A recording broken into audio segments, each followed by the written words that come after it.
आज मी तुम्हाला एका अशा साबणाची सांगणार आहे माहिती जे तुमच्या घरी असणं महत्त्वाचंच आहे, कारण का मी वापरते त्यामुळे मला असं वाटतं की मी तुम्हाला ते सांगणं गरजेचं आहे। तर मी आज तुम्हाला सांगणार आहे Vim power of the 100 lemons Mahabar.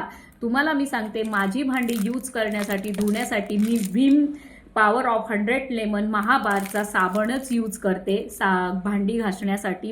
तर तुम्हाला मी सांगते जर तुम्ही विम विम बार जर वापरला तुमच्या भांडी घासण्यासाठी तर तुमची भांडी इतकी स्वच्छ निघतात, कारण का हा माझा पर्सनली अनुभव आहे खरोखर की माझी भांडी खरोखर स्वच्छ निघतात। आणि तुम्ही वापरून बघा एकदा तरी विम बार।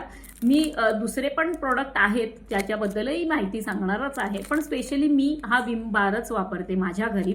आणि जे कोणी विम बारचा लेमनचा पॉवर ऑफ द 100 लेमनचा जो विम बार कोणी वापरत असेल आणि तुमचा अनुभव मला जरा कमेंट करून सांगा की तुमचं मत काय आहे लेमन बारबद्दल विमन। तर मी तुम्हाला सांगते ह्याच्यामध्ये इतकं म्हणजे असा चांगला वास येतो भांड्यांना। जर तुमची तेलकट पदार्थांनी चिकन बनवलेलं असेल किंवा कढईला तेलकटपणा असेल तर ह्याच्यानी घासल्यानंतर खरोखर तो तेलकटपणा निघून जातो, भांडी अक्षरशः स्वच्छ निघतात। म्हणजे माझी खरोखर भांडी खरोखर स्वच्छ निघतात। तर तुमचा अनुभव मला कमेंट करून सांगा की